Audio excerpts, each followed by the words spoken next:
केंद्रीय कैबिनेट ने 2027 में होने वाली जनगणना के लिए बड़ा फैसला लेते हुए 11,718 करोड़ रुपए के बजट को मंजूरी दे दी है।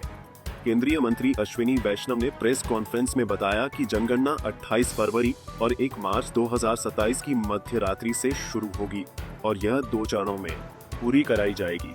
यह जनगणना देश के विकास, योजनाओं और संसाधन आवंटन के लिए बेहद महत्वपूर्ण मानी जा रही है। लोकसभा में विपक्ष के नेता और कांग्रेस सांसद राहुल गांधी ने शुक्रवार को सदन में वायु प्रदूषण का मुद्दा उठाया। उन्होंने कहा कि इस मुद्दे पर हमारी तरफ से कोई ब्लेम गेम नहीं होगा।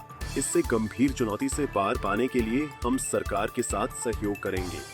उन्होंने केंद्र सरकार से पूछा कि वायु प्रदूषण के मुद्दे से निपटने के लिए उसका अगले 4-5 साल का प्लान क्या है और इसे सदन के पटल पर रखने। राहुल गांधी ने कहा कि हमारे अधिकांश बड़े शहर जहरीली हवा की चादर में लिपटे हुए हैं। लाखों बच्चे फेफड़ों की बीमारियों से ग्रस्त हो रहे हैं। उनका भविष्य बर्बाद हो रहा है। लोग कैंसर से पीड़ित हो रहे हैं।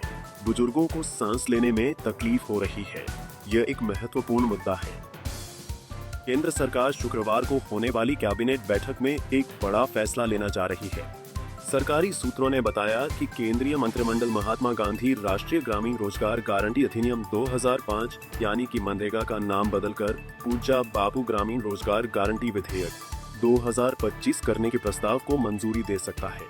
सूत्रों के अनुसार नया नाम रोजगार गारंटी योजना को एक नई पहचान देगा और इसके दायरे को मजबूत बनाता है। मनरेगा सरकार की प्रमुख कल्याणकारी योजनाओं में से एक है। यूपी भाजपा के प्रदेश अध्यक्ष का चुनाव कार्यक्रम तय हो गया है, जिसकी प्रमुख तारीखों की आज आधिकारिक घोषणा कर दी गई। पार्टी के लखनऊ मुख्यालय से जारी पत्र के अनुसार प्रदेश अध्यक्ष का चुनाव कार्यक्रम 3 दिनों तक चलेगा और अंतिम दिन ही प्रदेश अध्यक्ष का नाम घोषित किया जाएगा।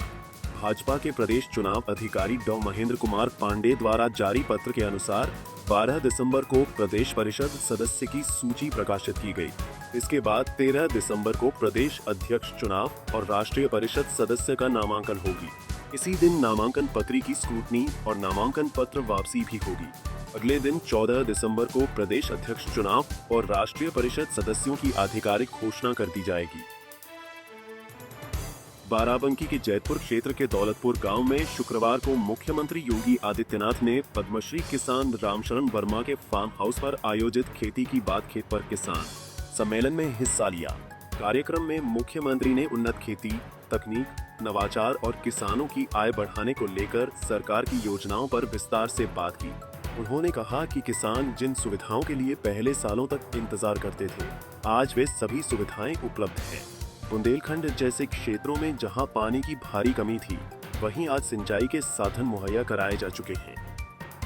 कोडीन युक्त कफ सिरप की तस्करी और इसके अवैध कारोबार के मामले में कार्रवाई का सिलसिला जारी है।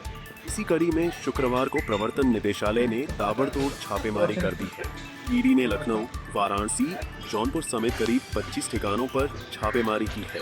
अब तक मिली जानकारी के मुताबिक ईडी ने शुक्रवार सुबह करीब 7 बजे लखनऊ, वाराणसी, सहारनपुर, जौनपुर, रांची, अहमदाबाद में एक साथ छापेमारी की है। इस तरह देश भर में करीब 25 ठिकानों पर छापेमारी की गई। आजमगढ़ के मंडलीय कारागार का एक बंदी जिला अस्पताल से फरार हो गया।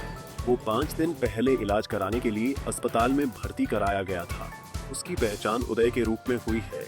वो गुजरात की अहमदाबाद के थाना ईसानगढ़ का रहने वाला है। 6 सितंबर 2021 को ट्रांसफर होकर आया था। विगत 4 वर्षों से आजमगढ़ जेल में बंद था।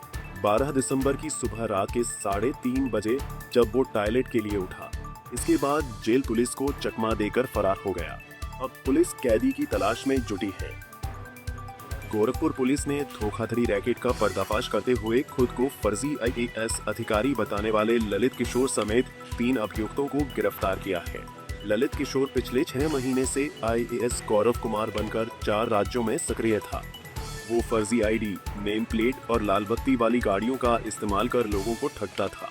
पुलिस ने आरोपियों के पास से 4,25,000 रुपए नकद, लगभग 7 लाख रुपए के आभूषण और धोखाधड़ी से संबंधित कई दस्तावेज बरामद किए गए हैं।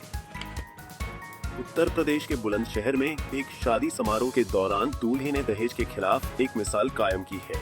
दूल्हे को 51 लाख रुपए का दहेज दिया जा रहा था। लेकिन उसने इसे लेने से इनकार कर दिया और केवल ₹1 में शादी संपन्न की। जानकारी के अनुसार यह शादी बुलंदशहर के मेरठ रोड स्थित एक मैरिज होम में हुई, जिसकी अब खूब चर्चा हो रही है। उत्तर प्रदेश के जनपद अमरोहा में अवैध रूप से रह रही एक बांग्लादेशी महिला रीना बेगम गिरफ्तार की गई है। गिरफ्तार महिला ने अमरोहा के एक व्यक्ति से सऊदी अरब में करीब 6 साल पहले निकाह किया था। यह महिला टूरिस्ट वीजा लेकर नेपाल आई थी, वहां से वह भारत में दाखिल हुई थी।